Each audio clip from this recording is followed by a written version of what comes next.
Bonjour chers téléspectateurs de TV Plus Afrique et bienvenue dans votre Midi Info qui sera un peu différent aujourd'hui parce que nous allons commencer par le décryptage. Et pour cela, nous recevons Pierre Mintsa, porte-parole du candidat Brice Clotaire Oligui Nguema. Avec lui, nous allons parler du pilier numéro 2 du candidat Brice Clotaire Oligui Nguema consacré à l'entrepreneuriat et à l'employabilité des jeunes. Qu'est-ce que prévoit le président candidat? Nous allons le savoir tout à l'heure. Nous allons également aller du côté de Port-Gentil. Quelles sont les attentes des Marigoviens? Car demain, le président candidat Brice Clotaire Oligui Nguema sera du côté de cette partie du Gabon pour parler justement aux Gabonais de ce qu'il entend faire pour les 7 prochaines années, si jamais il est élu au soir du 12 avril prochain. Comme je vous le disais il y a un instant, nous parlons de l'entrepreneuriat et de l'employabilité des jeunes. C'est le pilier numéro 2 du projet de société. Bâtissons l'édifice nouveau pour notre essor vers la félicité du candidat Brice Clotaire Oligui Nguema. Pour en parler avec moi sur ce plateau, qui de mieux que Pierre Mintsa, porte-parole du candidat Brice Clotaire Oligui Nguema. Bonjour, porte-parole. Bonjour, monsieur. Bienvenue sur le Midi Info. Je suis ravi d'être parmi vous. Merci. Il ne sera pas seul, il est accompagné d'Éric Ella, membre de la société civile panafricaine. Bonjour Éric Ella. Président du mouvement Vive l'Afrique libre. Vive l'Afrique. Vive l'Afrique. Vive l'Afrique. D'accord. Merci. Et bien sûr, Astanias Bouka, éditorialiste politique à TV Plus Afrique. Bonjour Astanias. Bonjour monsieur Bagini. Le décor est planté, pilier numéro 2 du projet de société du candidat Brice Clotaire Oligui Nguema, entrepreneuriat et employabilité des jeunes. Peut-on déjà, pour commencer, revenir sur l'importance qu'accorde le chef de l'État à l'entrepreneuriat au Gabon? Merci. Le pilier 2 est intitulé entrepreneuriat et employabilité. Nous sommes là dans une cible bien déterminée. Il accorde beaucoup d'importance. Je parle de mon candidat, Brice Clotaire Oligui Nguema. Le choix divin. Quand il rentre au pouvoir, le 30 août 2023, il met déjà pour régler ce problème du chômage. Il octroie déjà 26 500 postes budgétaires au niveau de la fonction publique. Là, il est président de la transition. Quand il rentre au pouvoir, le 30 août 2023, il met en place un projet qu'on appelle un Gabonais, un taxi. Aujourd'hui, si on regarde un peu tous les taxis distribués aux jeunes Gabonais, ça fait plus de 800 taxis. Quand il prend le pouvoir au 30 août 2023, il met en place une banque, la banque commerciale, qui est là pour soutenir les entrepreneurs. Et quand il prend le pouvoir, il fait le rachat de Assala. Quand on fait le rachat d'Assala, ça veut dire création d'emplois. Quand il prend le pouvoir, il crée Fly Gabon, création d'emplois. Il fait la reprise de la SNBG. Vous comprenez bien que, avec cette façon de faire, il a l'ambition d'éradiquer le phénomène du chômage. Non seulement cela, tout le monde se souvient de ce que, depuis 2015, arbitrairement, de façon diabolique, l'ancien régime avait gelé les concours. Je ne parle pas des recrutements, je parle des concours administratifs. Et cela jusqu'au 29 août 2023. C'est quoi le gel d'un concours?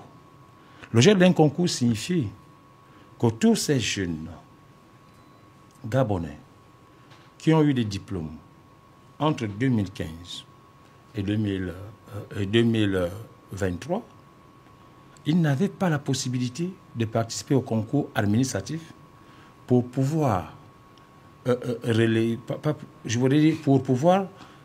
être intégrés à la fonction publique. Vous voyez, ça, c'est un grand problème.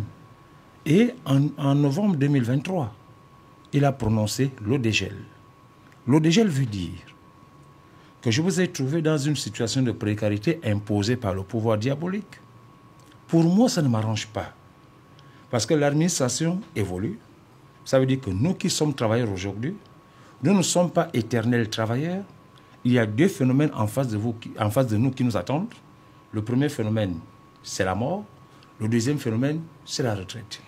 Donc, si on n'arrive pas à renouveler la classe des travailleurs dans le secteur public ou dans le secteur privé, ça veut dire que le Gabon, dans quelques années, sera sans administration. C'est dans cette optique qu'en prononçant le dégel, que vous avez vu le lancement des concours dans tous les secteurs. Je parle des concours administratifs. Ça a été le cas pour les PCA, c'est le cas pour les ENI, c'est le cas l'ENSET, l'ENES, l'école CADAS, l'IF, et là où nous avons encore trouvé l'amour qu'il a vis-à-vis des jeunes, c'est à l'INJS. L'INJS avait une capacité d'accueil de 245 étudiants. Constatant qu'il y a quand même des bâtiments, qu'est-ce qu'il a fait? Il a dit, plutôt que de vous limiter à 245 étudiants, je vous propose de recruter 1000 autres étudiants supplémentaires. Donc aujourd'hui, l'INJS a une capacité d'accueil de 1245 places.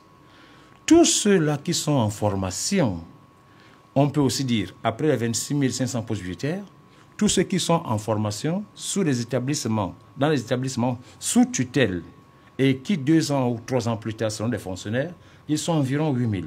Vous voyez, environ 8000.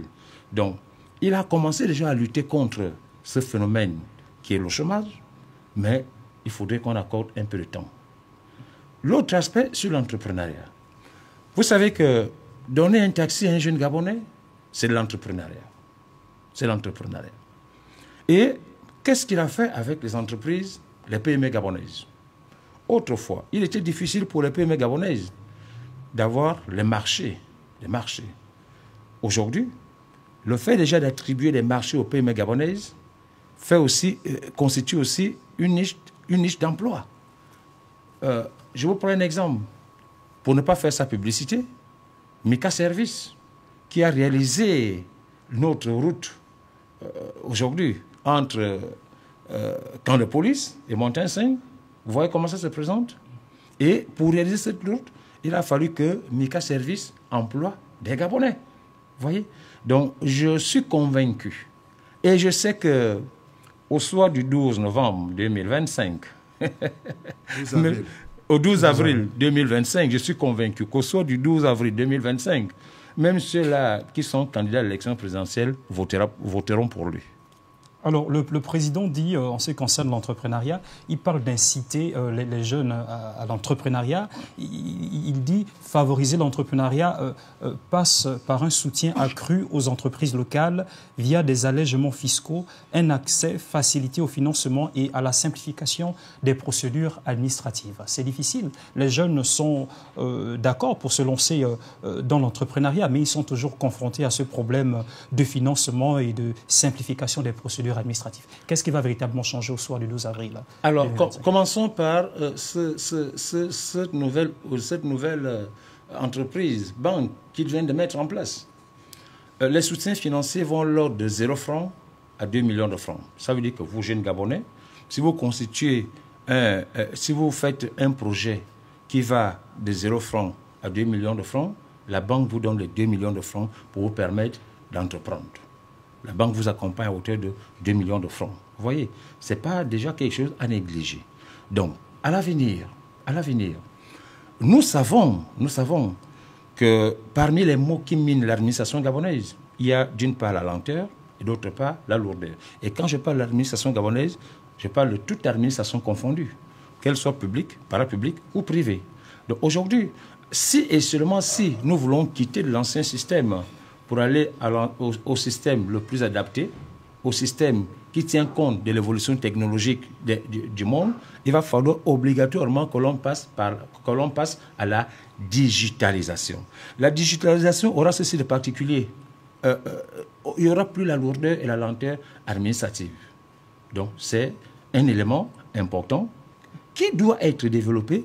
Et je sais qu'avec mon candidat, le choix divin, après le 12 avril 2025, il passera à la digitalisation de sorte que nous ne soyons plus en face des lourdeurs et lenteurs administratives qui ont tant retardé le Gabon. Alors, Eric est là. Mon objectif, le président candidat Brice Clotaire Linkama, dit ceci: mon objectif est de renforcer la classe d'hommes d'affaires gabonais pour en faire des champions nationaux. Donc justement par cette favorisation du monde de l'entrepreneuriat, hein, qui passe selon lui par un accès facilité au financement et à la simplification des procédures administratives. Oui, c'est une vision qui a déjà réussi dans un pays de l'Afrique de l'Ouest, le Nigeria, avec l'ancien président, hein, qui avait mis cela en place.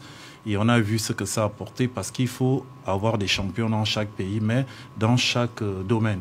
Donc l'objectif, c'est de mettre beaucoup de moyens sur les Gabonais, hein, dans différents domaines. Et grâce à ces Gabonais, ça va créer encore beaucoup d'emplois. Et aussi, c'est un exemple que les autres aussi vont suivre pour pouvoir se motiver. Et en dehors de cela, ça va nationaliser beaucoup de choses. Donc c'est une très bonne chose d'avoir des champions, parce que les champions tirent l'économie forcément vers le haut.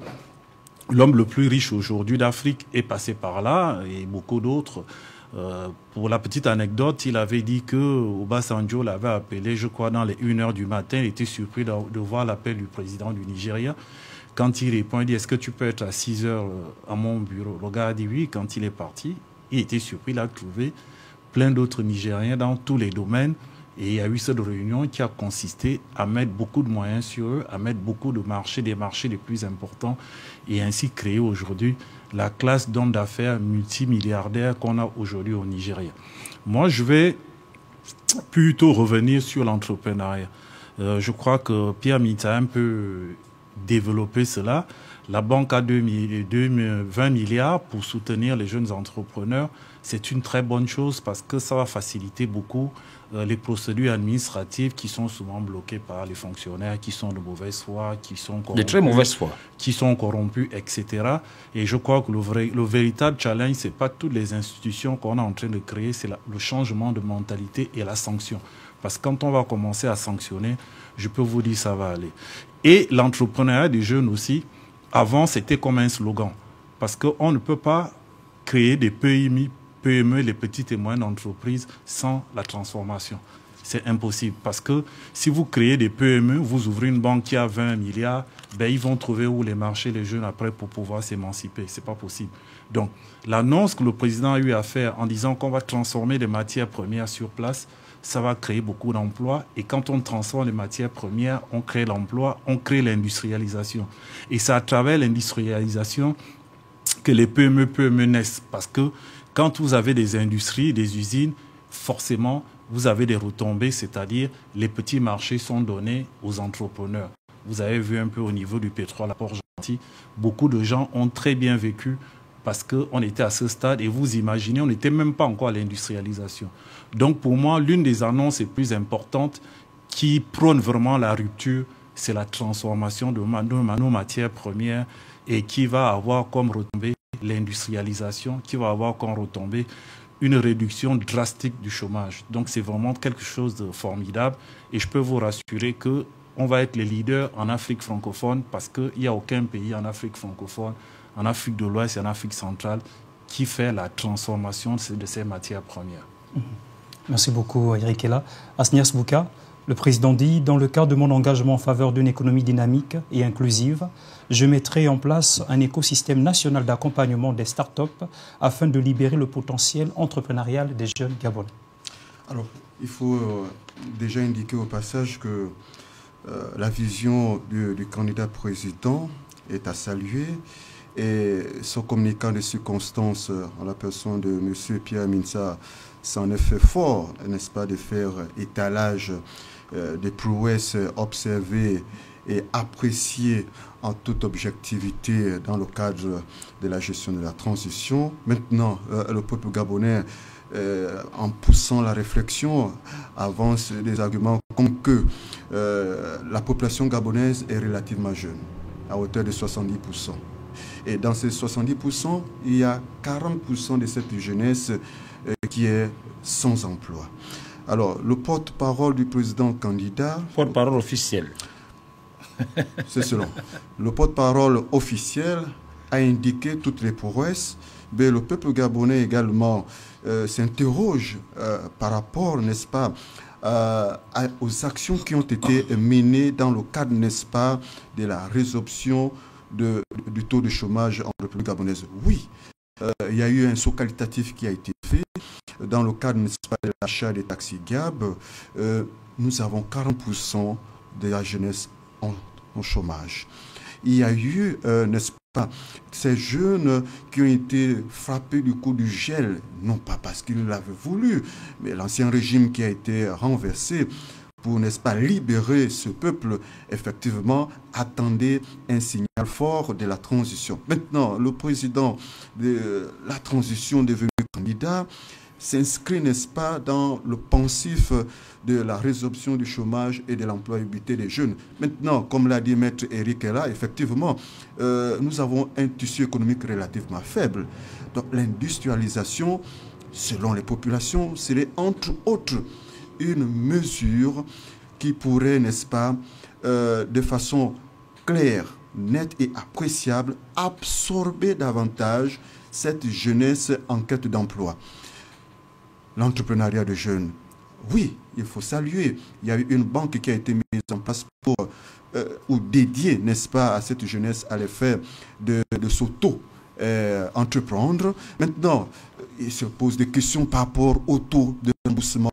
Oui, les véhicules sont là, les véhicules reviendront demain, après être acquittés, n'est-ce pas, de toutes les exigences y afférentes. Maintenant, cette jeunesse est inquiète parce qu'il faut également que le futur président, si d'aventure il est élu, il faut que le curseur soit posé sur la notion de suivi-évaluation et que les mauvaises graines qui voudraient court-circuiter, n'est-ce pas, cette initiative qui a été prise soient mises hors d'état de nuire. Donc cette jeunesse également voudrait que le futur président de la République, dans le cadre, n'est-ce pas, de ce pilier numéro 2, focalisé sur l'employabilité des jeunes et de l'entrepreneuriat, soit plus regardant afin que les tares qui ont été dénoncés hier ne soient plus d'actualité.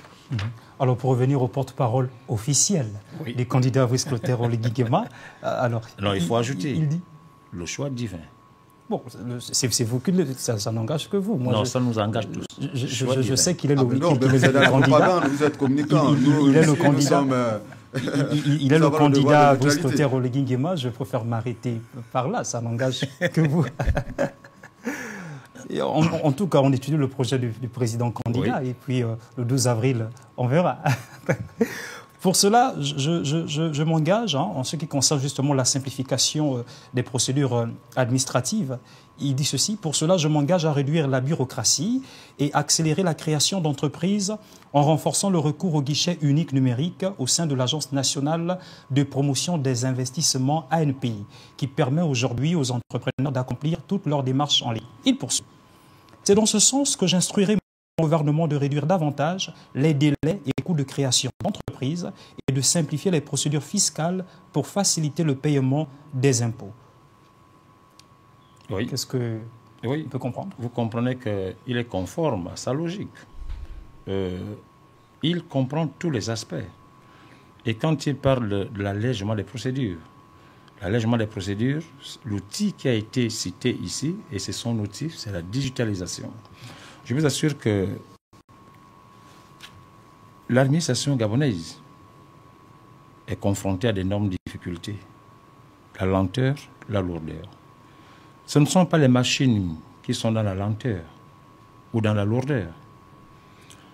Les fonctionnaires commis à la tâche, je le dis tel que je le pense, il y a de la corruption, il y a de la mauvaise foi. Alors, le premier travail de notre candidat, le choix divin, Brice Clotaire Oligui Nguema, c'est de faire comprendre à tout le monde que nos habitudes du 29 août 2023 sont derrière nous. Parce qu'aujourd'hui, ça a été rappelé par l'éditorialiste ici, la jeunesse gabonaise est 70%, et donc 40% sont au chômage. Il doit fabriquer les champions.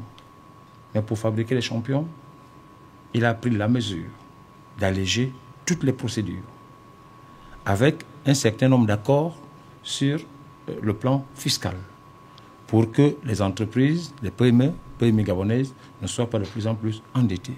C'est très louable. Et une autre chose est de dire, quand il a mis en place le projet de taxi Gab, c'est une aberration de constater que pendant que lui cherche à mettre les Gabonais, à faire en sorte que les Gabonais soient autonomes, mais nous avons vécu une chose incroyable. Il y a certains Gabonais qui sont propriétaires de ces taxis, mais qui ont préféré attribuer ces taxis à des sujets camerounais et autres. Changement de mentalité. Et il est sur ce plan-là.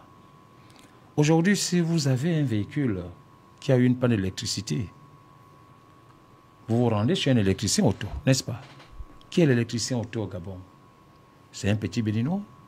C'est un petit Togolais? C'est un petit Nigérian? Pourquoi eux, ils sont électriciens auto?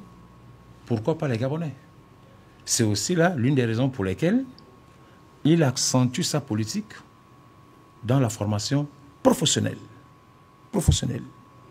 Ça veut dire qu'il a vu le jeune Gabonais et il sait ce dont le jeune Gabonais a besoin pour lui permettre d'être champion.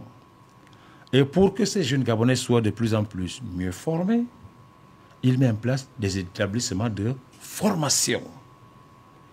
Il ne s'agit plus d'une formation générale, ou des formations universitaires. C'est des formations techniques et des formations professionnelles. La formation professionnelle a ceci de particulier. Aussitôt formé, avec votre diplôme, vous êtes tout de suite consommable. Vous êtes un produit fini. Voyez, je crois que l'élu, je voudrais dire le choix divin, qui est mon candidat, il sait ce qu'il fait. Et il est le seul, pour l'instant, qui voit plus loin que le bout de son nez. Je dis bien, il est le seul, pour l'instant, qui voit plus loin que le bout de son nez. Parce que ce que les autres n'arrivent pas à voir étant debout, lui le voit étant assis.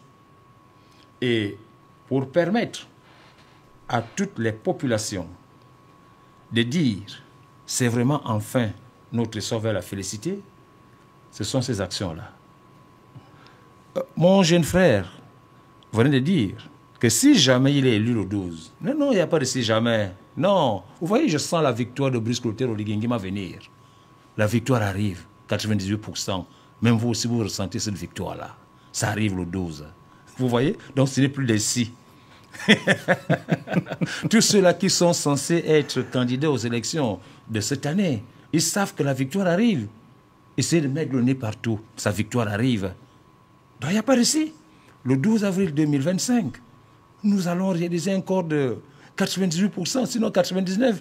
Alors, si 0% existe, 100% aussi existe. L'avenir des jeunes est dans le programme de mon candidat, le choix divin. Alors, il y a une autre question également en dehors de l'entrepreneuriat, celle de l'employabilité. Le président candidat qui dit que le marché de l'emploi est dominé par la fonction publique, il dit ceci: j'observe que le Gabon souffre d'une structuration du marché du travail fortement dominée par la fonction publique. Le soutien à l'employabilité des jeunes étant au cœur de mon projet, je m'engage à mettre en place, dès le début de mon mandat, un ensemble de mesures concrètes pour assurer aux jeunes Gabonais l'accès à des formations adaptées aux besoins du marché du travail. Effectivement, j'ai parlé tout à l'heure de la formation professionnelle. N'est-ce pas, monsieur? Il a déjà développé ce point-là, justement. Moi, je vais rebondir dans ce qu'il a dit, parce que c'est quand même très important ce qu'il dit, c'est-à-dire que les choix du président de la transition sont des choix stratégiques et ce sont des choix qui sont adaptés à la situation du Gabon. Quand on parle de la jeunesse, on voit tout de suite qu'il est très connecté à la jeunesse, très audible aux préoccupations existentielles des populations gabonaises. Il a parlé du pont, par exemple, du transport. Les gens, ils ne voient qu'ils créent de l'emploi à travers les taxis. Mais non, la vision, là, elle ne s'arrête pas là. La vision est de récupérer un pain économique de souveraineté qui est le transport. Voilà. Parce qu'à travers cette démarche, ça va permettre aux jeunes Gabonais, aux Gabonais de façon générale, de récupérer ce secteur qui est occupé à 80% par les Ouest-Africains, Donc ça veut dire que c'est un pan économique, c'est beaucoup d'argent qu'on perd à travers les Western Union qui sortent, etc., qui vont rester au Gabon, qui vont permettre à nos jeunes frères, à nos parents de pouvoir investir dans leur village, dans leur province, parce que le transport est un pan économique qui rapporte énormément d'argent. Donc c'est une vision aussi. Quand il parlait de vision, il ne faut pas seulement voir l'aspect taxi, l'accès, crédit. Maintenant, c'est dommage qu'au niveau des mentalités, vous savez, Paris ne s'est pas conçu en 2 jours. On va travailler pour changer les mentalités qui consistent à les donner à un Nigérien ou je ne sais pas trop quoi. Quand vous avez parlé, par exemple, au niveau de... Je vais revenir sur les petites et moyennes entreprises et la formation comme il a élaboré. Il va y avoir 2 types de formation. Il va y avoir la formation qui sera adaptée à l'industrialisation et à la transformation. Parce que quand on fait la transformation, ça va créer beaucoup d'emplois techniques. Donc, à partir de ce moment, il faut déjà envoyer les jeunes en formation. Il faut créer beaucoup de centres de formation. Et c'est l'objectif du président de la transition parce qu'une industrie ne se décrète pas. C'est un processus. Donc, les industries vont voir le jour dans 1, 2, 3 ans. Et pendant ce temps, les jeunes Gabonais vont se former dans les centres, vont se former à l'USTM. Dans les lycées techniques, déjà, on a une formation adaptée. On a une formation qui amène vers les ingénieurs, c'est-à-dire les bacs F. Et on a une formation plus courte qui fait qu'en première, on a le BIT, on a le CAP dans les collèges techniques. Donc, tout ça va concourir à mettre des techniciens sur le marché du travail qui soient adaptés aux circonstances. Il va aussi avoir la formation qui sera faite comme étant une formation pratique. C'est-à-dire comme le font les Ouest-Africains, c'est-à-dire quand les Gabonais vont ouvrir des PME, des PMU, ça va permettre aussi aux jeunes qui n'ont pas été à l'école parce qu'il ne faut pas penser que c'est seulement pour les gens qui ont été à l'école qui savent lire et écrire. Même les gens qui n'ont pas été à l'école, c'est un devoir régalien de l'État de créer un environnement pour qu'ils puissent s'épanouir, ils puissent s'émanciper.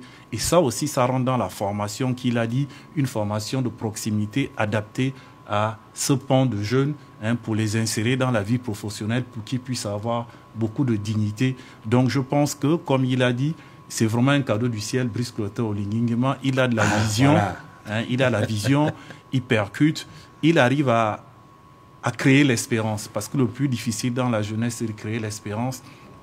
Et les 40% de jeunesse ou les 50% qui sont au chômage au niveau du Gabon ne sont pas une particularité gabonaise. Tous les pays francophones ont ce taux-là. En Côte d'Ivoire, c'est 50, au Cameroun à côté, ça frise les 50, etc. C'est tout simplement dû au fait qu'il n'y a pas d'industrialisation. Vous ne pouvez pas créer l'emploi sans la transformation, sans l'industrialisation. Si au niveau de l'Europe, ils ont des taux de chômage de 4%, de 3%, en Europe, quand tu atteins 5%, c'est déjà un scandale. Ça crée les maux au niveau de la population parce que c'est des pays industrialisés, c'est des pays qui ont déjà fait la transformation, donc le marché est ouvert et avec aussi le fait de nationaliser tout ça en créant des grands champions, tout ça va concourir justement à rendre les Gabonais fiers. On a vu Mika, ils ont fait Akaye, ils sont en train de nous faire l'échangeur du camp de Gaulle qui sera vraiment magnifique. C'est déjà un champion qu'il a créé dans ce pan-là parce qu'on lui donne les marchés les plus importants. Et je crois qu'il a aussi le marché du contournement. Je pense qu'à son niveau, il fait déjà partie des Gabonais qui bénéficient déjà de la vision. Avant d'avoir déclaré la vision, elle était déjà faite de façon pratique. Alors, Asnias, pourquoi peut-être quelque chose à ajouter par rapport à ce qu'elle a été dit? Naturellement. Écoutez, l'absence d'un modèle économique repensé a eu un effet induit sur la structuration, n'est-ce pas, de notre économie. Et du coup, dans le pensif généralisé au collectif, la fonction publique était par excellence celle qui pourrait, n'est-ce pas, absorber le trop-plein, n'est-ce pas, de nos frères et sœurs diplômés. Donc je pense que c'est une vision. Cette vision devra être davantage expliquée dans sa faisabilité parce que une chose, oui, le Gabonais lambda ne comprendrait rien de thèmes technico-techniques, il faudrait faire peu de pédagogie. Effectivement, l'absence d'un fort tissu industrialisé de notre économie ne pourrait malheureusement pas faire en sorte que nous ayons un taux réduit, je dirais drastiquement réduit de taux de chômage. Donc je pense que le projet en lui-même, il est ambitieux, il est salutaire. Maintenant, comme on dit, hein, chez nous, sous les tropiques, que le maçon est jugé au pied du mur. Maintenant, nous souhaiterions le peuple gabonais, la jeunesse gabonaise, dans son ensemble, attendrait donc que le futur président de la République implémente cela dans les faits et que tous les garde-fous soient mis en place afin qu'il n'y ait pas de dérapage dans un sens comme dans un autre. D'accord, merci beaucoup. En tout cas, monsieur le porte-parole. Vous savez, mes deux frères ont pratiquement tout dit. Quand on regarde un peu les différentes politiques de développement à travers le monde, on peut citer au nombre desquelles la politique de développement agricole. Notre candidat met un accent particulier sur la politique de développement agricole. Et l'agriculture est un pourvoyeur d'emploi, parce que la terre ne ment pas. Il met de l'accent sur l'agriculture. Deuxièmement, il y a la politique de développement industriel. C'est la transformation. C'est ce qui venait d'être développé par mon frère ici présent. Et la troisième politique, c'est la politique de développement basée sur la coopération internationale. Celle-là n'a rien apporté au Gabon, parce que ce sont des endettements et autres. Donc comprenez bien que la vision de notre candidat, notre candidat, le choix divin, c'est de prioriser les priorités prioritairement priorisables, parmi lesquelles le développement agricole et le développement industriel. Et l'exonération sur les sociétés nationales. C'est un pan aussi qui a affecté. Donc c'est accordé. C'est les multinationales qui en profitaient. Voilà, mais là, donc il a accordé des avantages fiscaux à nos entreprises afin de permettre à ces entreprises d'être des champions. Vous voyez. Vous savez, au Gabon, on nous a habitués autrefois à ne voir que des hommes politiques. Mais nous avons des exemples au Gabon qui n'ont jamais pratiqué de la politique. C'est le cas du patron de Mika Service. C'est le cas du patron de Petro Gabon. Et quand vous allez à Petro Gabon aujourd'hui, bon, difficilement on va rencontrer des expatriés. Vous voyez? Donc c'est un Gabonais qui a pensé à l'employabilité des Gabonais. Et sur cette question d'employabilité aussi, il faut regarder les trois types. On a d'une part les agents publics, on a les salariés et on a les travailleurs mobiles indépendants. Les travailleurs mobiles indépendants, c'est les entrepreneurs individuels. Vous voyez? Donc je pense... Et là, personne ne pourra nous dire le contraire. M. Brice Clotaire Oligingema, le futur président au soir du 12 avril 2025, le choix divin, ce qui est sûr, c'est que quand on va arriver au 13, il y aura déjà quelques changements parce qu'il ne veut pas mentir aux populations, il veut être conforme à sa logique. Et avec cette logique, c'est le Gabon dans le bonheur. Alors, il y a une dernière question également dans ce projet de société, dans ce pilier 2, hein, relatif justement à l'entrepreneuriat et à l'employabilité des jeunes, c'est celui en rapport avec l'accès au stage. Beaucoup de jeunes peinent, des jeunes étudiants, hein, les étudiants peinent vraiment à faire des stages et ça retarde justement leur accès dans le monde du travail. Donc, que prévoit le chef de l'État pour rapport à cela? Ici, il parle de renforcer l'accès au stage et à l'apprentissage en entreprise. Le stage est appelé en économie ou en droit engagement à l'essai. Si on définit cela en français, c'est une phase qui précède l'embauche. Et la durée d'un stage varie proportionnellement en fonction de la catégorie à laquelle appartient l'agent. Renouvelable. 1 mois, 3 mois et 6 mois. Tous ceux-là qui sont dans les établissements de formation aujourd'hui ont du mal à retrouver des stages. Parce que quand vous avez en charge la formation des jeunes Gabonais, comme cela se passe ailleurs, l'école devrait se rassurer que, en période de stage, que c'est l'école qui cherche le stage à ses étudiants. Cela ne se fait pas jusqu'aujourd'hui. Jusqu'aujourd'hui, cela ne se fait pas.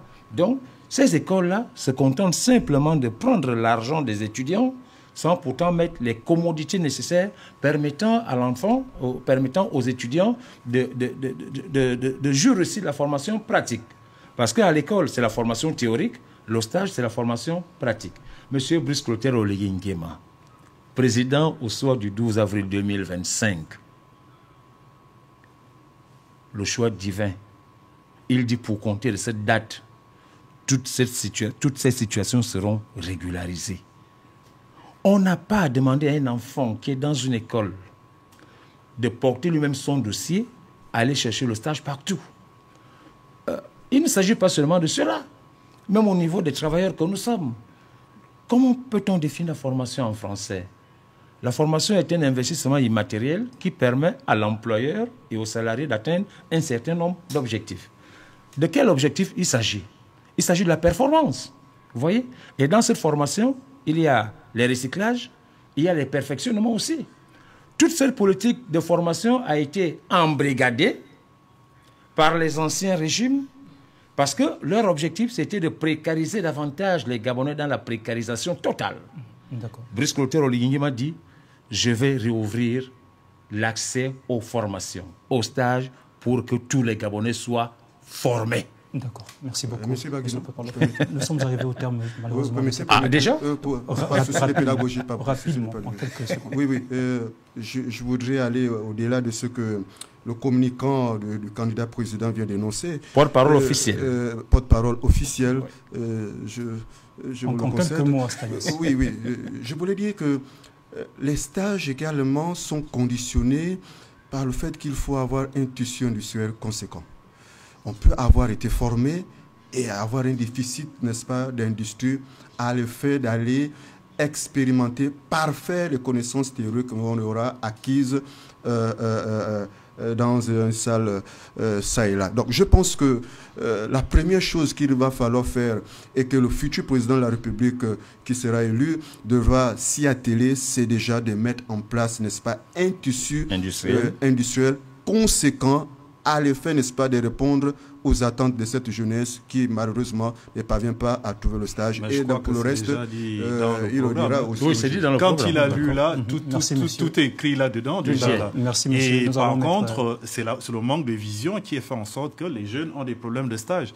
Là, le président a eu la vision, ce qui signifie quoi? Ça veut dire qu'il y aura des injonctions qui seront données aux sociétés pour forcément prendre des jeunes dans les stages. Pas seulement pour travailler, pour des soutenances et tout ça à l'université, dans les CAP. Ils ont ces genres de problèmes. Donc, il y avait un manque de vision, tout ce qui a créé toute cette anarchie. Ok, merci. Aujourd'hui, c'est du passé. Merci. Juste vous permettre de conclure cette première partie. Pourquoi devrait-on choisir Brice Clotaire Oligui Nguema en quelques mots, parce que nous sommes arrivés au terme de cette première partie. Mais est-ce que la question se doit être posée? Mais non. Mais non, la question doit en principe pas être posée. Pourquoi doit-on choisir Brice Clotaire Oligui Nguema? La question n'est pas posée. Alors, je vous explique en quelques mots. Et quand il était dans la diaspora, il a participé à la lutte contre les retraités, avec les retraités, qui étaient précarisés par l'ancien régime. Il a fait des publications sur ça. Vous voyez? Alors, quelqu'un qui vient enlever les retraités de la précarité pour que ces retraités retrouvent leur dignité. Et ces retraités ont été précarisés par l'ancien régime depuis la nuit des temps. Pourquoi voulez-vous que ces retraités-là votent quelqu'un d'autre? Quelqu'un qui trouve que le chef de village est payé à 10 000 francs mois pendant 50 ans ou 52 ans. Il dit: mon représentant dans un village, c'est le chef de village. N'est-ce pas? Lui ne peut pas avoir 10 000. Je fais tout pour que le chef de village ait au moins 30 000 francs mois. Pourquoi voulez-vous que ce chef de village ne vote pas Brice Clotaire Oligui Nguema? Quelqu'un qui a trouvé 180 000 dossiers qui traînaient pour les jeunes. Il prend 800 taxis, il donne. Il organise des concours pour 8 000 étudiants qui sont en formation aujourd'hui. S'il vous plaît, vous permettez, on ne peut pas. C'était son mot de fin. On ne peut pas. On ne peut pas. Nous allons nous retrouver en un an. Oui, n'est-ce pas? Non, on ne peut pas régler tous les problèmes sociaux en un an. C'était son mot de fin. En un an, on ne peut pas. Merci beaucoup. Donc vous comprenez bien qu'il n'y a pas autre choix que d'aller vers le choix unique. Merci beaucoup. C'est Brice Clotaire Oligui Nguema. Merci beaucoup. Donc, avec vous, nous avons parlé justement du pilier numéro 2 du président candidat Brice Clotaire Oligui Nguema consacré à l'entrepreneuriat et à l'employabilité des jeunes dans son projet de société que je le rappelle est baptisé en bâtissant l'édifice nouveau pour notre essor vers la félicité. Vous allez rester avec nous pour la seconde thématique, la deuxième thématique, le temps de marquer cette pause publicitaire. Merci.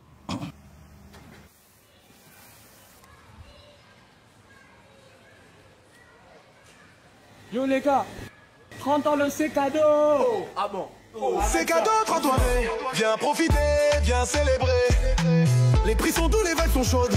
On t'attend dans ton c'est cadeau. T'en prends déjà, c'est cadeau toujours là. Tous les prix font la fête, je les kiffe ça. Hey, hey. Oh, 30 ans déjà, c'est cadeau toujours là. Les prix font la fête, viens et kiffe ça. Hey. Oh, 30 ans déjà, c'est cadeau toujours là. Les prix font la fête, viens et kiffe ça. Nice, tout le mois de mars, c'est l'anniversaire. Ah ouais. Pendant tout le mois de mars, les prix sont en fait dans tous les magasins C'est cadeau. Célébrons ensemble les 30 ans de passion et de service.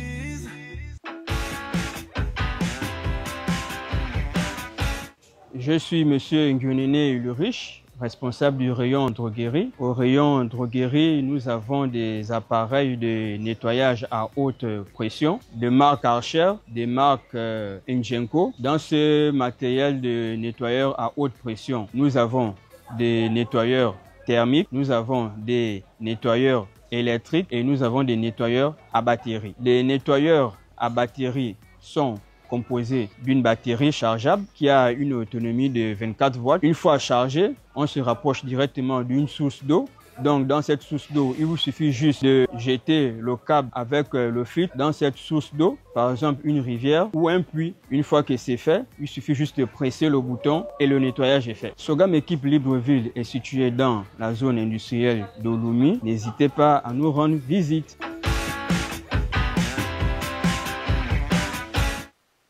Vous aimez quand c'est chaud et généreux? Dis-moi tout. Canal+ met du piment dans votre télé. En ce moment, profitez d'une offre brûlante avec votre décodeur connecté à 10 000 francs dès la formule évasion. Regardez. Goûtez aux nouvelles émissions et séries épicées comme on aime. Ah, ça donne chaud. C'est gagné! Qui aime les akara ne doit pas avoir peur du piment. Attention, intrigue tout feu tout flamme. Je vais vous régaler ce soir. Vibrez devant les films les plus chauds du moment. Et vivez des ambiances bouillantes dans vos matchs tant attendus. J'ai senti mon corps vibrer. Alors, ça chauffe, non? Réabonnez-vous vite.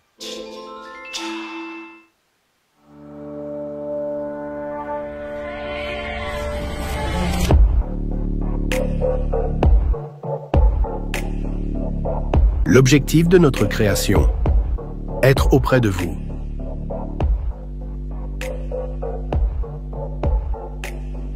Sans cesse innover pour conserver la première place. Parce que pour nous, il n'y a rien de plus important que vous.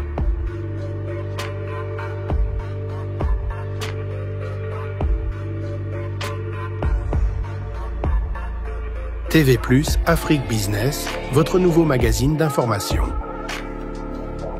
Disponible près de toutes les stations essence.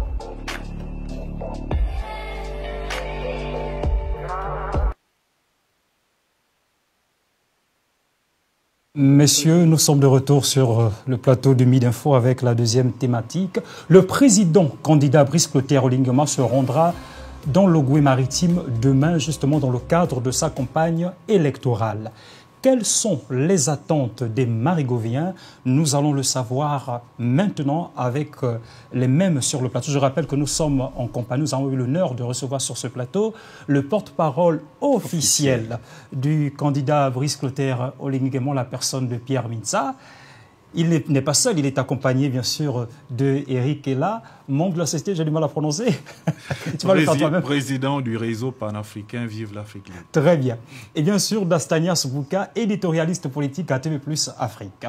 Et nous avons bien sûr un fils de Port-Gentil avec nous en duplex, hein, du côté de la capitale économique, si la régie bien sûr est prête, Silver Agonjo. Voilà, Silver Agonjo, c'est un digne fils de l'Ogooué maritime, de Port-Gentil. Bonjour Silver Agonjo. Bonjour, monsieur Ibagene. Merci beaucoup d'avoir accepté notre invitation. Alors, je vous en prie, c'est moi qui vous remercie. Okay. Alors, nous allons justement commencer avec toi parce que tu es sur place. C'est toi qui vis l'ambiance, hein, les préparatifs justement avec l'arrivée du président candidat Brice Clotaire Olinguema dans cette province demain. On sait que Port-Gentil, le Maritime, en termes de démographie, c'est la deuxième province du Gabon. C'est également la province qui abrite la capitale économique. Quelles sont les attentes des Marigoviens, particulièrement des Port-Gentillais? Est-ce qu'elles sont les mêmes qu'ailleurs? Bon, tout d'abord, je vous remercie encore, M. Baguino, et je remercie la chaîne TV+, pour l'occasion qu'il m'est donnée de donner un peu le ressenti de la population port-gentillaise.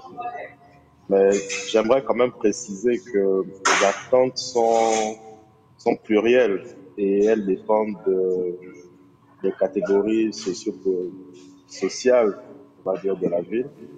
Donc, je ne peux pas prétendre être un porte-parole, je n'en ai pas la légitimité, mais je peux ici vous livrer un ressenti d'un défi et je pense qu'il est partagé par beaucoup de personnes. Donc, les Gabonais, on va dire, attendent un peu les mêmes choses. Cependant, en fonction de la zone géographique dans laquelle on se trouve dans le pays, on peut avoir des attentes spécifiques.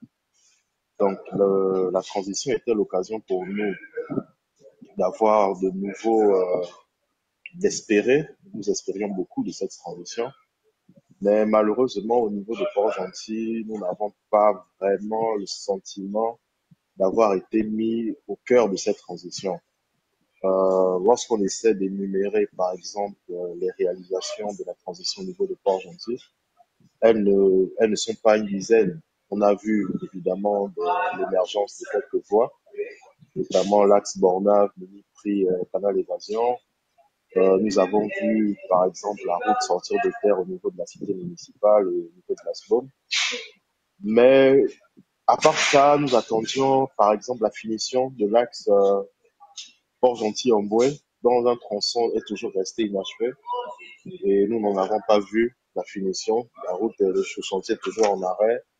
Nous attendions beaucoup au niveau ce qui est professionnel, tout ce qui est travail, etc. Et nous n'avons pas vu grand-chose. Donc, au niveau des attentes des Port-Gentil, nous avons les attentes les plus basiques. Pour ma part, nous n'attendons pas un Port-Gentil 2. Nous avons eu droit à un petit Dubaï en 2009 qui n'est jamais arrivé. Et dans ce petit Dubaï-là, nous avons toujours des problèmes d'eau et d'électricité qui sont toujours courants. À l'heure où je vous parle, ce matin même, j'avais pas d'électricité chez moi parce que depuis 6 à 8 mois, nous subissons des délestages journaliers qui mettent en mal évidemment l'activité économique des petites entreprises parce que dès lors qu'on te coupe le courant à 8 heures et qu'on te le rend à 15 heures, ben, ta journée est gâchée. Au niveau de l'éducation, le président est venu en grande pompe. Il a parlé d'éducation. Lorsqu'il est venu ici la première fois, un don a été fait, un important don a été fait au niveau du lycée d'État. Mais derrière, en termes d'éducation, pas grand-chose n'a évolué. Nous avons quelques chantiers en cours, c'est vrai. Mais aucune nouvelle. Oui. Ok, on va te reprendre dans quelques instants, Sylvain Agonjo, le temps de nous tourner rapidement vers le porte-parole officiel du candidat Brice Clotaire Olinguema. Alors, on a entendu un fils de la province de Maritime, Sylvain Agonjo, qui vit à Port-Gentil, qui nous a fait savoir que Port-Gentil n'est pas sorti très gagnant durant le temps de la transition. Donc, ils attendent beaucoup du chef de l'État sur le plan professionnel, sur le plan social, infrastructurel également. Il a notamment parlé de ce grand projet Omboué Port-Gentil, Port-Gentil-Omboué. C'était dit que ce tronçon devait justement relier la province de Maritime aux autres provinces, mais jusqu'à présent, ce n'est pas le cas, ce n'est pas terminé. Donc, vous qui êtes le porte-parole officiel du président candidat, qu'avez-vous à dire à Sylvain Agonjo qui vous regarde et qui représente les Port-Gentillais? Merci. Port-Gentil présente deux types de problèmes. Les problèmes d'ordre transversal qui touchent tout le monde, eau, électricité, chômage et tout ce qui suit, et les problèmes spécifiques à Port-Gentil par rapport aux infrastructures. Vous savez, avec Covid 2019, les Gabonais qui travaillaient à Port-Gentil dans les sociétés ont perdu l'emploi parce qu'il n'y avait pas une forte activité économique. Certaines entreprises ont dû fermer. Deuxièmement, la mauvaise gouvernance que nous avons décriée jusqu'au 29 août 2023 a fait en sorte que Port-Gentil ne puisse pas se développer. Aujourd'hui, nous avons un homme conscient qui sait que Port-Gentil a toutes ces difficultés. Mais moi, je ne peux pas déjà dire ce que le chef de l'État, mon candidat, va annoncer là-bas demain. Il serait souhaitable que le candidat lui-même, il annonce. Parce que je vous assure qu'il a les annonces spécifiques à chaque région au Gabon. Vous avez écouté ce qu'il a fait à Lambaréné. Vous voyez, c'était spécifique à Lambaréné. Demain et enfin, on dit, l'omvette est bon d'entendre dans la bouche du compteur. Je demanderai donc à tous ces Port-Gentil, demain, quand le choix divin sera en terre port-gentillaise, il a beaucoup de bonnes nouvelles. De bonnes nouvelles. Parce qu'il n'oublie personne. Partant de la jeunesse aux personnes du troisième âge. Alors, Eric est là. Le président le candidat Brice Clotaire Lingba, en tant que président de la transition, avait déjà envoyé des signaux forts, qu'il n'oublie pas les populations de la province de Louga-Maritime. On se souvient qu'il a d'ailleurs réhabilité un digne fils de la province, en la personne de Joseph Rinjambe Issani, qui a milité, qui a combattu pour la démocratie dans ce pays. Donc, on peut s'attendre à des grandes annonces demain. Bon, déjà, la réhabilitation de Joseph Rinjambe était la preuve qu'il a apporté aux populations logoé-maritimes qu'il est très audible et très connecté à ce qui se dit, ce qui se fait et ce dont on a envie là-bas. Donc, c'était une marque de confiance, une marque de la dignité qu'il a pu apporter.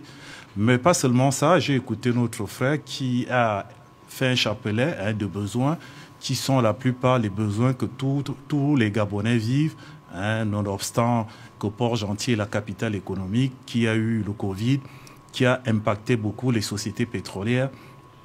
Mais là, quand on voit le chapelet d'autres, c'est-à-dire quand il parle d'éducation, quand il parle d'infrastructure, c'est un problème général que le président est en train de régler. Lui-même, il a cité déjà certaines routes qui ont été faites à Port-Gentil. Il y a l'école des mines et du pétrole qui a été bien réhabilitée, qui a été faite. Donc, il y a plein de choses qui ont été faites. Mais ce que je retiens... Mais ces choses ont été faites sous l'Ancien Régime. Si on parle de l'école de pétrole, des mines de Port-Gentil, on parle de la route démarré et a été finalisé sous son régime.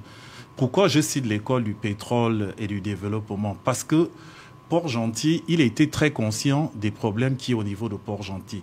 D'où le rachat d'Assala. Ça concerne d'abord les Port-Gentil.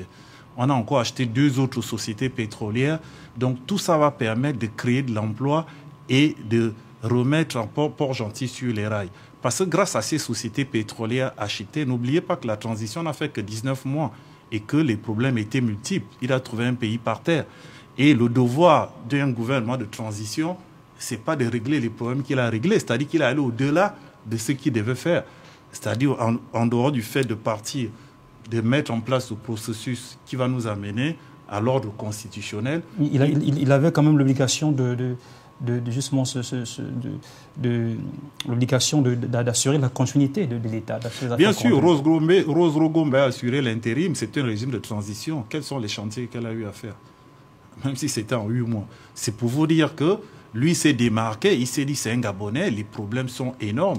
Et des fois, on a été embêté quand même par la communauté internationale, c'est-à-dire le FMI et tout ce qu'il y a, par des lobbies qui ont empêché d'avoir beaucoup plus de moyens qu'on devait avoir. Mais malgré cela, il s'est battu. Parce que quand on parle d'endettement du Gabon, mais c'est une plaisanterie. On a 7 000 milliards, la Côte d'Ivoire 45 000 milliards, le Sénégal a 25 000 milliards. Donc nous, on est au niveau de l'échauffement, les autres sont déjà loin. Ça veut dire qu'on a encore une assiette énorme pour s'endetter et pour investir. Mais malgré ça, on a vu se bouger, recruter, comme il a dit, à la fonction publique. Quand on recrute à la fonction publique, c'est tous les Gabonais. Ils sont le Goué maritime, du Wellington, etc. Quand on fait le taxi Gab, là, il y a 75 taxis qui sont à la Port-Gentil. Ça va créer l'emploi. La dernière fois qu'il était à Port-Gentil, qu'est-ce qu'il a annoncé? Tous les petits qui sont oisifs, qui passent le temps chez les Maliens, il a dit, prenez par arrondissement, comme ça, ils vont travailler au maintien du nettoyage au niveau de la ville de Port-Gentil. Donc, Port-Gentil n'est pas resté en reste. Je crois que la frustration est plus forte parce que c'est des gens qui étaient habitués à un train de vie et malheureusement, les gens qui étaient là avant le président de la transition, ce n'était pas leur problème. Hein. À la limite, on a de la peine à croire que c'était les Gabonais. Donc, c'était par terre. Donc, ça fait qu'ils ont laissé d'énormes problèmes. Et l'espérance aussi, les exigences sont énormes. Il en est conscient. Et je pense que demain, il va encore les surprendre avec des annonces qui vont aller dans le sens des besoins des populations parce qu'il est très audible, justement. D'accord, merci Eric. Asnias Bouka. Écoutez, il y a les annonces, il y a la faisabilité, il y a la méthodologie à mettre en place, il y a la méthode également à appréhender. Je pense que cela ne devrait pas tomber sur le sens. Alors, Rose Francis Logombe fit 3 mois à la tête du pays et c'était une transition normale. Et il y avait une mort d'homme, le président en exercice décéda et il fallait donc rapidement organiser des élections. Or, là, il y a eu ce que d'aucuns ont rebaptisé en coup de libération, donc un coup d'État, restons dans la sémantique française. Maintenant, les Port-Gentillais se posent la question par rapport à la gestion des 7 milliards, car dans son déplacement républicain, le président de la transition, devenu président candidat, laissa une enveloppe de 7 milliards. Les Port-Gentillais se posent la question, quel a été le chemin pris par ces 7 milliards?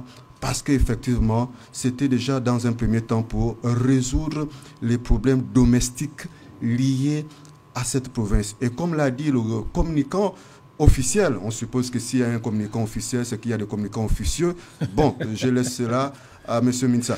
Écoutez, je pense que les Port-Gentillais ont des problèmes génériques, des problèmes qu'on rencontre dans toutes les autres provinces. Et comme l'a dit M. Minsa, le porte-parole officiel, il y a des problèmes spécifiques qui effectivement concerne cette province-là. Oui, les annonces, oui, on en a entendu. Oui, maintenant la faisabilité, nous sommes en campagne, donc chacun livre le discours qui est le sien. Les Port-Gentillais sont impatients de voir la résorption de leurs desiderata, trouver des solutions. Maintenant, dans le cadre de sa visite dans cette province, le président candidat... Excuse-moi, je vais profiter pour te poser une autre question. On va faire une pierre deux coups, mais rapidement, parce que nous devons rendre l'antenne, surtout à la ravissante Mélissa pour le bloc journal. Donc, un autre chantier également pour le chef de l'État, qui attend le chef de l'État, c'est justement l'unité dans cette province, la paix entre les différentes communautés. Parce qu'il y a quelques jours encore, l'autre candidat à cette élection présidentielle, Dr Germain Iloko, a tenu un discours pratiquement tribaliste qui révèle les flammes justement du tribalisme dans cette partie du Gabon. Donc le chef de l'État va peut-être encore marteler son appel à l'unité, à la paix. Oui, mais écoutez, je voudrais rapidement et succinctement, le président candidat a demandé que les jeunes soient trouvés pour balayer, mais le profil de ces jeunes n'a pas été déterminé parce que là-dedans, il y a des maîtrisards, des doctorants, des licenciés et des bacheliers. Ça n'a pas été clairement défini. Il faudrait que... voilà, pas qualifié du tout.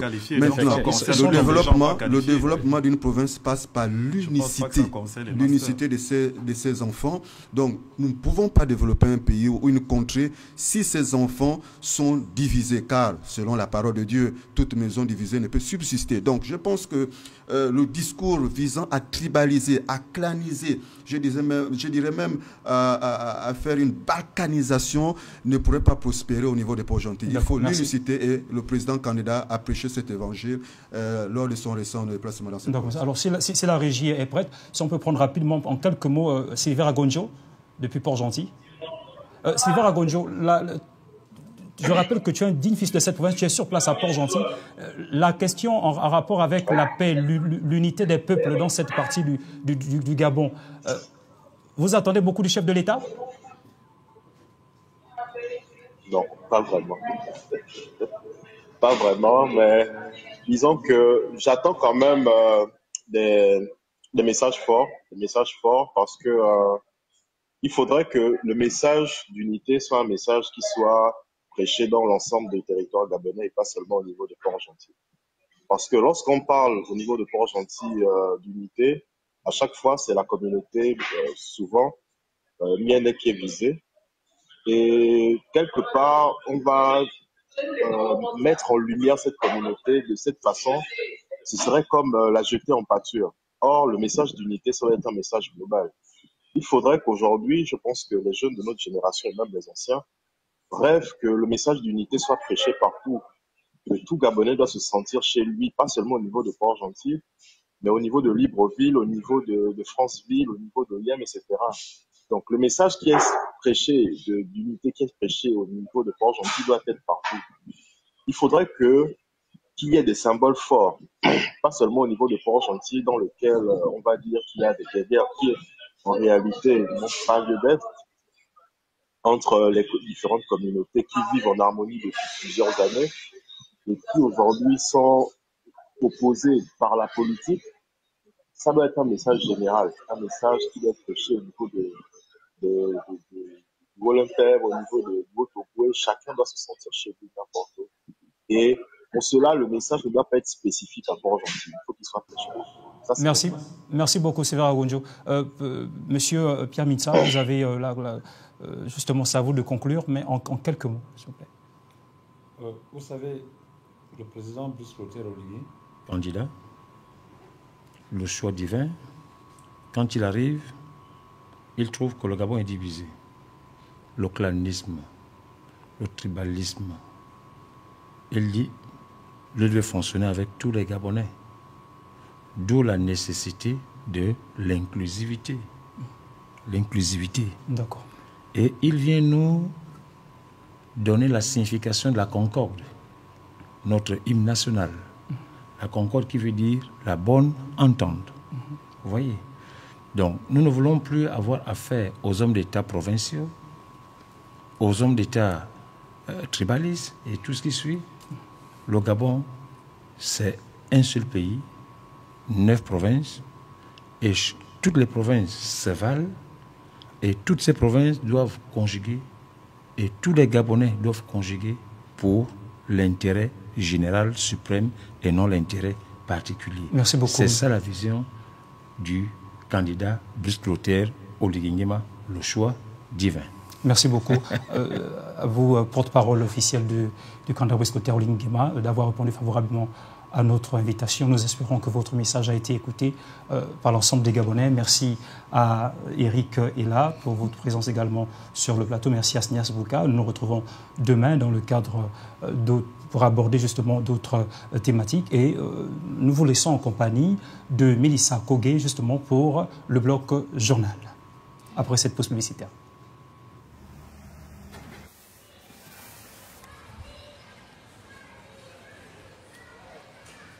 Yo les gars, 30 ans le c'est cadeau. Oh, ah bon? Oh, c'est cadeau 30 ans. Viens profiter, viens célébrer. Les prix sont doux, les vagues sont chaudes. On t'attend dans ton c'est cadeau. T'en prends déjà, c'est cadeau toujours là. Tous les prix font la fête, viens et kiffe ça. Hey, hey. Oh, 30 ans déjà, c'est cadeau toujours là. Les petits prix font la fête, viens et kiffe ça. C'est cadeau, toujours là. Les petits font la fête, viens et kiffe ça. Nice, tout le mois de mars, c'est l'anniversaire. Ah ouais. Pendant tout le mois de mars, les prix sont en fait dans tous les magasins C'est cadeau. Célébrons ensemble les 30 ans de passion et de service.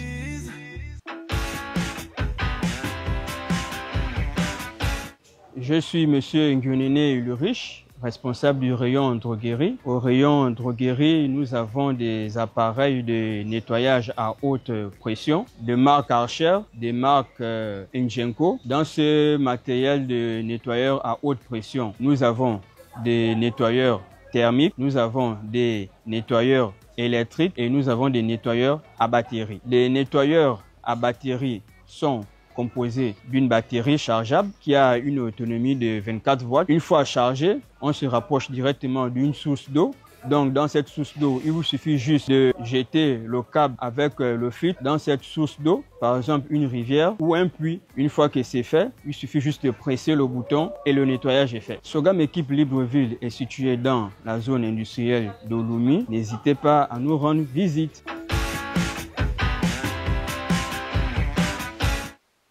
Vous aimez quand c'est chaud et généreux? Dis-moi tout. Canal Plus met du piment dans votre télé. En ce moment, profitez d'une offre brûlante avec votre décodeur connecté à 10 000 francs dès la formule évasion. Regardez. Goûtez aux nouvelles émissions et séries épicées comme on aime. Ah, ça donne chaud. C'est gagné! Qui aime les akara ne doit pas avoir peur du piment. Attention, intrigue tout feu tout flamme. Je vais vous régaler ce soir. Vibrez devant les films les plus chauds du moment.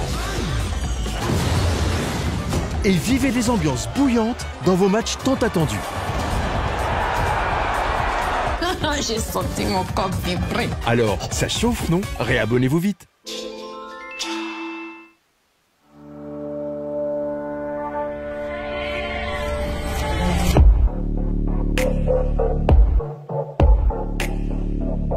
L'objectif de notre création, être auprès de vous.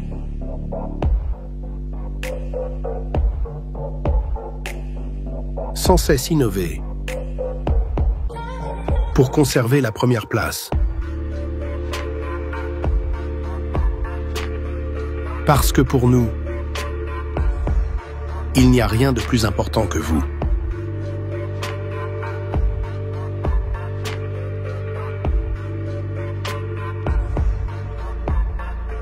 TV+, Afrique Business, votre nouveau magazine d'information. Disponible près de toutes les stations essence.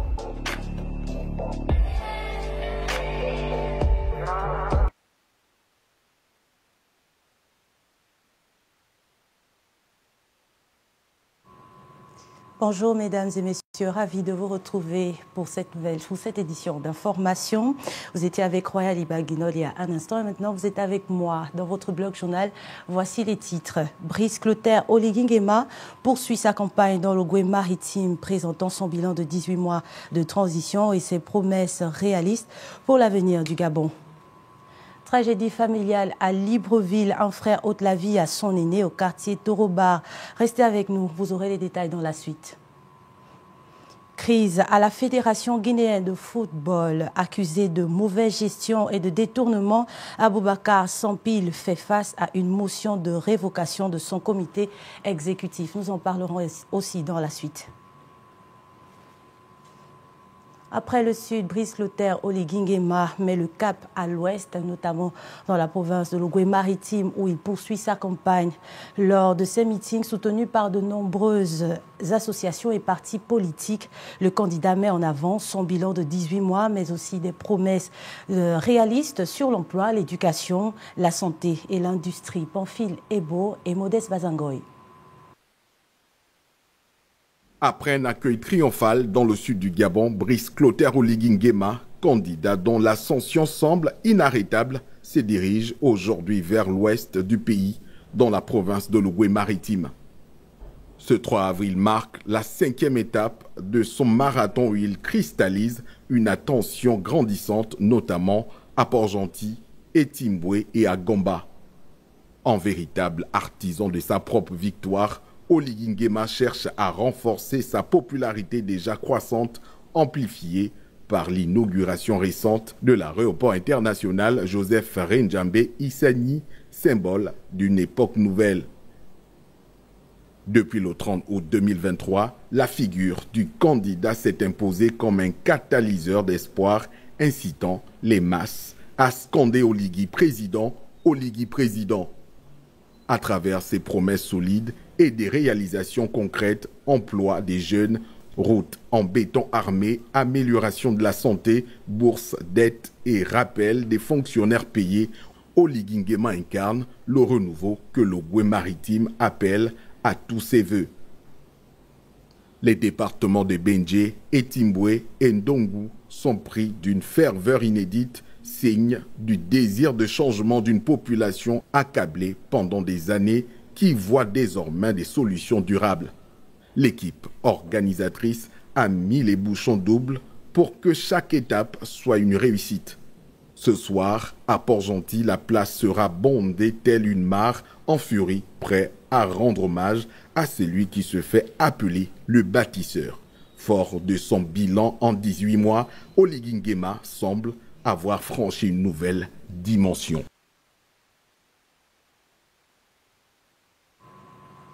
La Nyanga a constitué hier la 4e étape de la campagne électorale du président candidat, où là aussi il a animé des meetings mettant en avant les grandes lignes de son projet de société.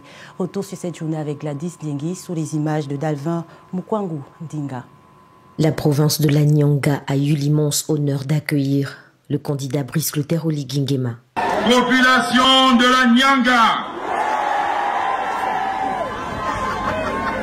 allez-y. Retirez vos cartes d'électeurs pour voter le concret le 12 avril 2025. Le président candidat, Brice Clotaire Oligui Nguema, bâtisseur de Tchibanga. Ses engagements significatifs sont, à mes yeux, autant de jalons sur la route d'un Gabon plus prospère, plus résilient et plus solidaire. Et ils constituent notre boussole commune, indiquant le cap à suivre pour la Nyanga et pour le pays tout entier. Vous le voyez, je m'engage à traduire vos attentes en actes concrets. Vos problèmes sont mes problèmes.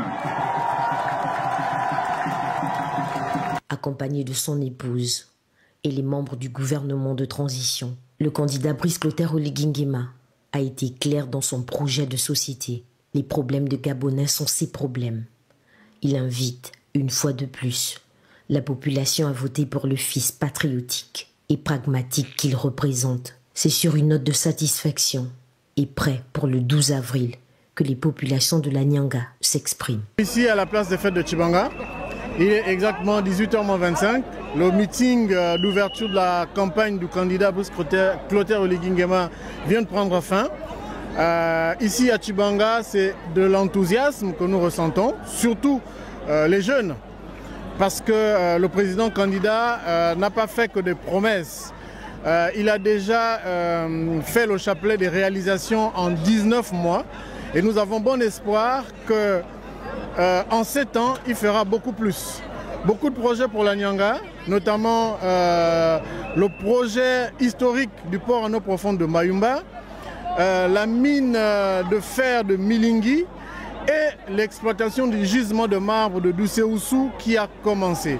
Donc c'est autant de projets qui, à mon avis, donnent de l'espoir pour la jeunesse de la Nyanga, pour le développement de la province, le développement économique, social, bien sûr, j'entends.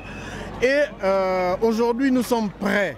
Les jeunes de la Nyanga sont prêts à soutenir le candidat président Brice Clotaire Oligui Nguema et à lui accorder massivement le vote le 12 avril 2025. Et comme on le dit, le 12, c'est le 12. Et dans la Nyanga, le candidat Brice Clotaire Oligui Nguema peut être assuré d'une victoire écrasante. L'apothéose, c'était vraiment un meeting grandiose, comme on s'y attendait, parce que la Nyanga est une terre accueillante. Et vous-même, vous avez vu la démonstration de force. La population a répondu massivement. Elle est venue écouter le candidat, notre candidat qu'on a choisi. C'est le candidat du concret.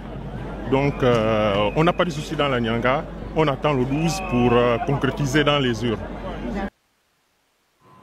Mesdames et messieurs, il est clair qu'au Gabon, la campagne électorale se déroule dans un climat plutôt apaisé qui rassure les citoyens.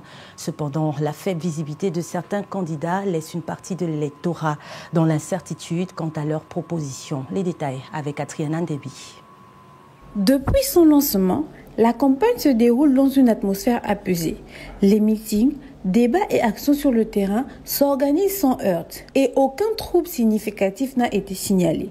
Cette campagne serait jugée plus sereine que les précédentes, ce qui est une bonne chose pour la démocratie, observe une citoyenne. Considérant les élections antérieures, cette année c'est quand même plus ou moins calme, sinon très calme même. Après, on est tellement habitué à avoir des élections assez mouvementées que, bon, pour ma part, je me pose quand même des questions, mais c'est quand même calme, ça se déroule dans le plus grand des calmes, voilà. Les autorités et observateurs saluent également le respect des règles électorales et la discipline des acteurs politiques. Cependant, certains regrettent un manque d'engouement général avec une campagne parfois jugée discrète. Si cette campagne est marquée par son calme, elle l'est aussi par un manque de visibilité de plusieurs candidats. Nombreux sont des électeurs qui affirment ne pas bien connaître tous les prétendants en lice. Les élections, je trouve ça plutôt apaisé, plutôt calme, pour une fois. Ah oui, pour une fois. Bien heureusement, je ne connais que le candidat Brice Clotaire Oligui Nguema et le candidat Philippe Bizet. Je n'ai pas la connaissance Notre-Dame. Malheureusement, on a l'impression que c'est juste le candidat Brice Oligui qui est là. Parce qu'on peut voir un peu les affiches un peu partout. Et voilà, c'est un peu ça. Alors que la campagne se poursuit, il reste encore du temps pour que tous les candidats puissent se faire entendre. Reste à savoir si ceux qui peinent à se démarquer réussiront à capter l'attention des électeurs avant le jour du vote. Personnellement, je connais plus le président de la transition, Brice Clotaire Oligui Nguema, et il est misé par rapport à son passé et le président pour les actes qu'il a posés. Pour certains, le choix est déjà clair. Moi c'est Brice Clotaire Oligui Nguema, sans forcer, sans réfléchir, excusez-moi, je ne vois pas quelqu'un d'autre à la place de ce pays pour le moment. En attendant, les citoyens suivent avec attention les derniers jours de cette compétition politique. Ce mercredi, l'équipe mobile du Rassemblement du Bâtisseur ont organisé une marche en soutien à Brice Clotaire Oligui Nguema, durant laquelle ils ont adressé un message d'espoir aux jeunes Gabonais, tout en les invitant à voter le 12 avril, comme nous le montre cet élément de leur équipe de communication. Cette rencontre avec les mandataires financiers des candidats revêt une importance capitale en ce sens qu'elle sera consacrée à l'examen du cadre réglementaire réjouissant la gestion des comptes électoraux. À cette occasion, les principes fondamentaux relatifs à la transparence, à la traçabilité et au respect des obligations imposées aux candidats seront explicités. Les échanges permettront d'éclairer les modalités de déclaration, de suivi, de contrôle des dépenses engagées dans le cadre de cette échéance électorale.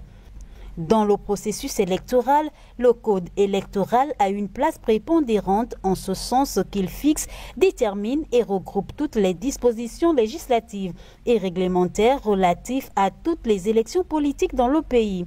La communication d'Herman Imongo fait référence aux dispositions combinées des articles de la loi organique numéro 001/2025 du 19 janvier 2025 portant code électoral en République gabonaise et du décret du 14 février 2025 fixant le contenu et la forme des comptes de campagne électorale.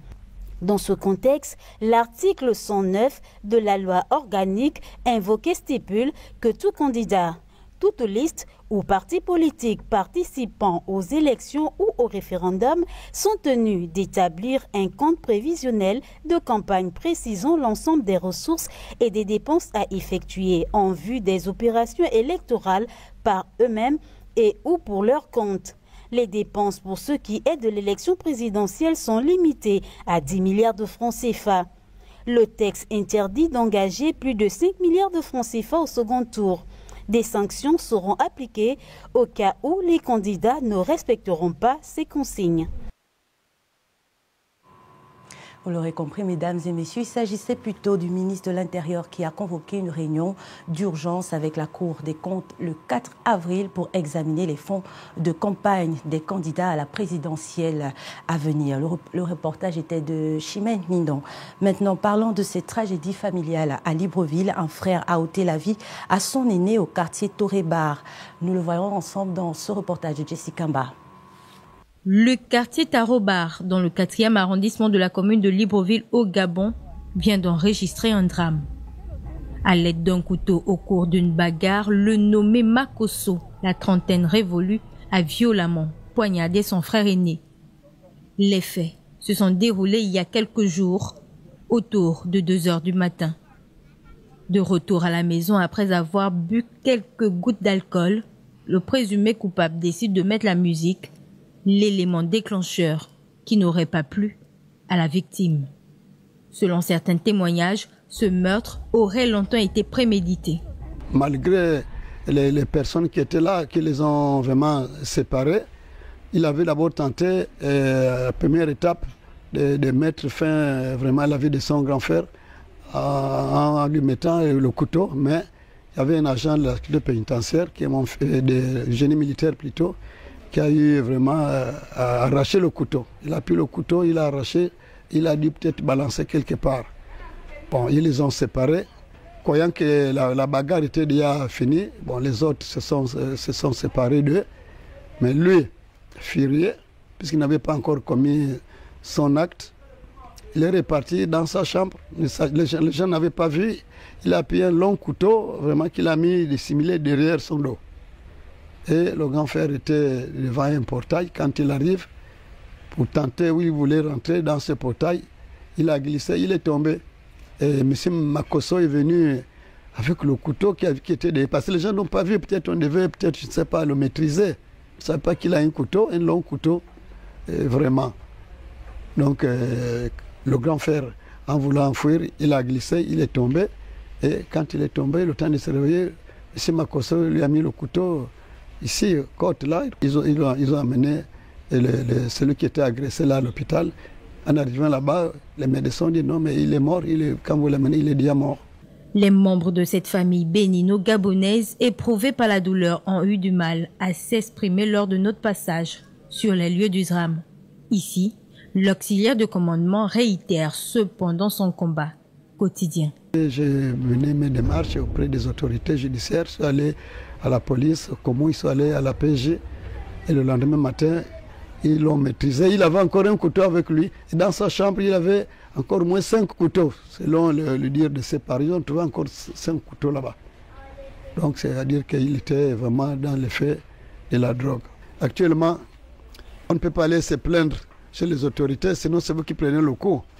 Les jeunes d'aujourd'hui, j'ai toujours mené vraiment ce combat ici.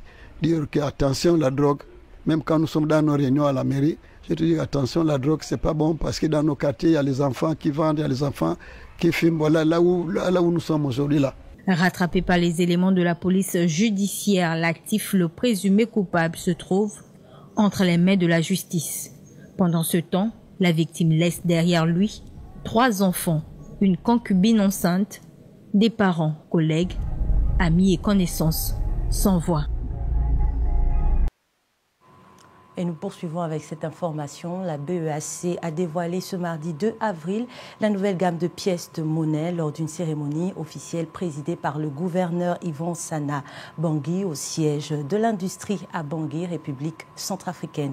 Un moment marquant capturé par Modeste Bazangoy et Henri Mombo.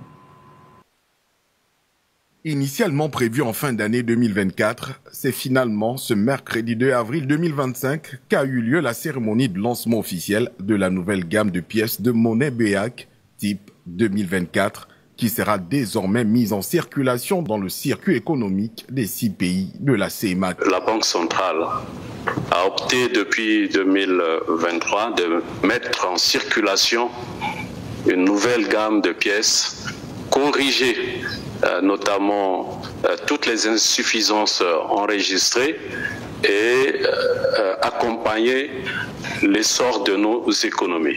En effet, l'arrivée des nouvelles pièces de monnaie vient juguler les préoccupations concernant la monnaie qui se posent avec acuité dans l'espace communautaire. Au travers déjà de ces nouvelles pièces, nous allons renforcer la sécurité au niveau du choix des alliages, également des métaux dont je l'ai évoqué ici, qui doivent avoir des valeurs marchandes moins élevées par rapport aux précédentes pièces. Ceci pour, bien entendu, décourager les fossoyeurs, ceux qui exportent illégalement ces pièces. En tenant compte du manque d'une pièce intermédiaire entre la pièce de 100 francs CFA et 500 francs CFA, la BEAC a fait le choix d'introduire une pièce de référence de 100 francs CFA pour répondre aux besoins des utilisateurs dans les transactions courantes. Ce projet s'inscrit dans la dynamique de modernisation de nos systèmes et moyens de paiement. Je voudrais ici rappeler que les pièces de monnaie vont circuler concomitamment également avec les pièces des gammes antérieures, mais sans préjudice des projets qui sont en cours pour promouvoir l'inclusion financière et les paiements électroniques. D'ici décembre 2025, la BEAC compte injecter 500 millions de pièces de monnaie dans le circuit économique de la CEMAC, dans l'objectif d'atteindre 3 milliards de francs CFA des pièces de monnaie en 2030, malgré les contraintes liées au transport de ces nouvelles pièces de monnaie. La gestion des eaux usées suscite des débats au Gabon, un civisme ou manque de canalisation, une question cruciale alors que les citoyens en cette saison de pluie redoutent les inondations. Delma Rondo les a rencontrés. Mais d'où proviennent réellement ces accumulations d'eau usée qui font désormais partie intégrante du quotidien des populations gabonaises? Bien que le programme d'aménagement des bassins versants ait été lancé il y a plusieurs années par le ministère des Infrastructures, l'accumulation récurrente d'eau usée met en lumière un problème qui exige une attention urgente. Ce sont des eaux issues de l'activité des ménages. Il y a des pompes un peu plus haut et donc toutes les eaux perdues de cette utilisation-là ruissellent un peu plus bas ici. Si les eaux usées qui envahissent les rues de Libreville proviennent des activités ménagères, pour d'autres, elles sont également le résultat de l'incivisme de certains individus. Mais nous savons bien que ce sont des eaux usées, mélangées avec des vidanges. Parfois, il y a la mauvaise foi des citoyens, autant pour moi, qui libèrent les fosses et ça ruisselle. Les caniveaux censés assainir les eaux de pluie deviennent des asiles d'eau usée, envahissant les rues, menaçant la santé des populations. Que ça porte vraiment un désagrément pour la population. Là, par exemple, c'est ma boutique. Elle est en face de ces eaux usées. Vous voyez, c'est insalubre en fait. Une vaste étendue d'eau longe les rues de la capitale, souvent décrite comme un envahisseur pour les ménages pendant les saisons de pluie. Le risque d'inondation et de la propagation des maladies liées aux eaux usées est plus que jamais présent. Il est impératif que l'État accorde une attention particulière à cette problématique en renforçant les infrastructures d'assainissement et en sensibilisant les populations à la gestion de leurs déchets. En raison de la récente grève au sein de l'entreprise Comilog, ses volumes de transport ont chuté de 8% en 2024. Cependant, la filiale du groupe Eramet reste optimiste pour remonter la pente en 2025. Pour en savoir un peu plus, écoutons le récit en images de Modeste Bazangoy. La Comilog a annoncé au terme de son assemblée générale du 27 mars 2025 une production de 6,8 millions de tonnes de minerais de manganèse à haute teneur en 2024, marquant une baisse de 8% par rapport à l'année précédente. Les volumes transportés ont également diminué de 8%, s'établissant à 6,1 millions de tonnes. Ces résultats, moins bons que ceux de 2023, sont le fruit de plusieurs facteurs, notamment un arrêt de production de 3 semaines au 4e trimestre. Cet arrêt de production a été causé par un déséquilibre majeur du marché pendant l'été, ce qui a fortement affecté les ventes de minerais à haute teneur. Cette baisse de performance reflète le contexte de marché difficile de 2024. L'année 2024 s'est inscrite dans un contexte de marché déprimé marqué par un repli de la production mondiale d'acier au carbone et une baisse de 6% de la consommation de minerais de manganèse. La production mondiale de minerais a également reculé de 9%, notamment en raison de l'impact du cyclone Megan en Australie en mars et d'un arrêt temporaire de 3 semaines à Mwanda au 4e trimestre, indique l'entreprise minière. Malgré cette contre-performance, Comilog a maintenu une politique d'investissement proactive. La compagnie affirme avoir investi environ 148,3 milliards de francs CFA dans le secteur minier gabonais en 2024. Ces investissements ont principalement été destinés à pérenniser la capacité de production de la mine et à renforcer les infrastructures logistiques essentielles à l'acheminement du minerai. Pour 2025, Comilog reste optimiste et prévoit une reprise progressive de ses performances en dépit de la crise sociale qui a secoué l'entreprise au début de l'année. La compagnie prévoit une augmentation de sa production et anticipe un volume de transport de minerais compris entre 6,7 et 7,2 millions de tonnes.